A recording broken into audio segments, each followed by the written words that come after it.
بسم اللہ الرحمن الرحیم۔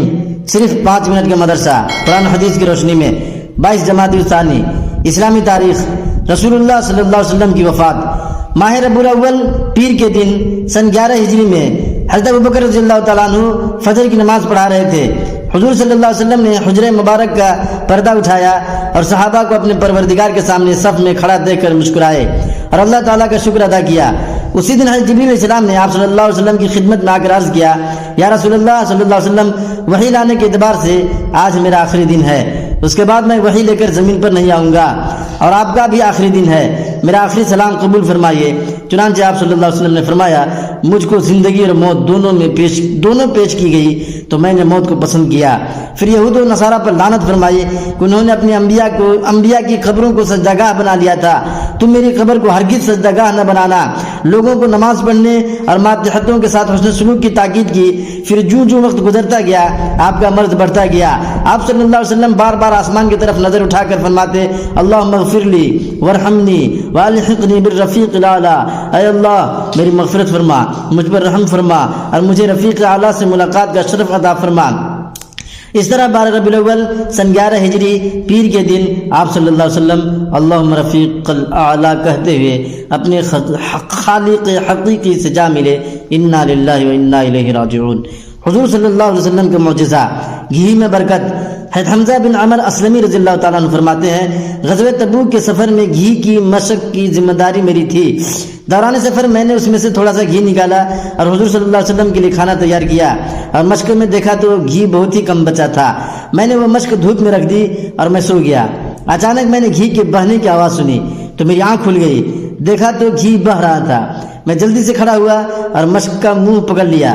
حضور صلی اللہ علیہ وسلم نے مجھے دیکھ کر فرمایا، اگر اس کو چھوڑ دیتے تو پوری وادی گھی سے بہنے لگتی۔ ایک فرض کے بارے میں، تکبیر اولیٰ کے ساتھ نماز پڑھنا۔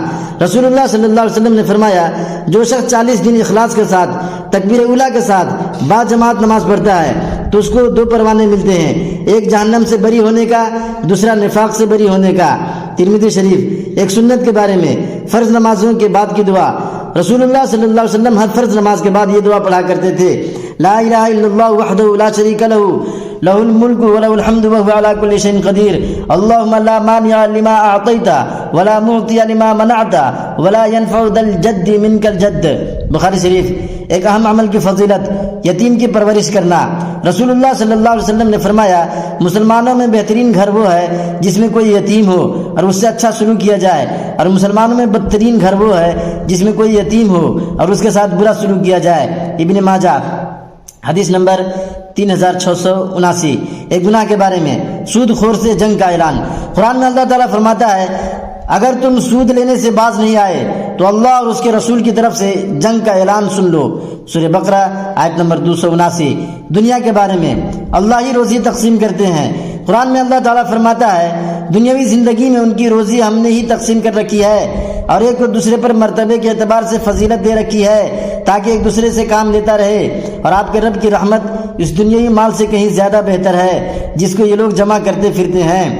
آخرت کے بارے میں، زمین گواہی دے گی۔ آپ صلی اللہ علیہ وسلم نے یہ آیت تلاوت فرمائی، یومئذ تحدث اخبارها، یعنی اس دن زمین اپنی سب باتیں بیان کر دے گی۔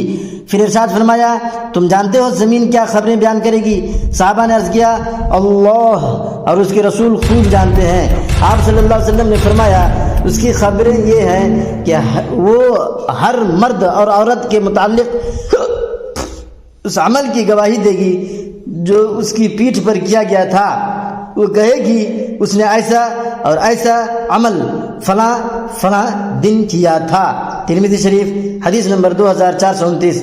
طب نبوی سے علاج۔ ختنہ کے فوائد۔ رسول اللہ صلی اللہ علیہ وسلم نے فرمایا، 5 چیزیں فطرت میں سے ہیں، ان میں سے ختنہ کرنا ہے۔ مسلم شریف۔ فائدہ، ختنہ کرنے سے شرمگاہ کے کینسر، ایگزیما جیسی بیماریوں سے حفاظت ہوتی ہے۔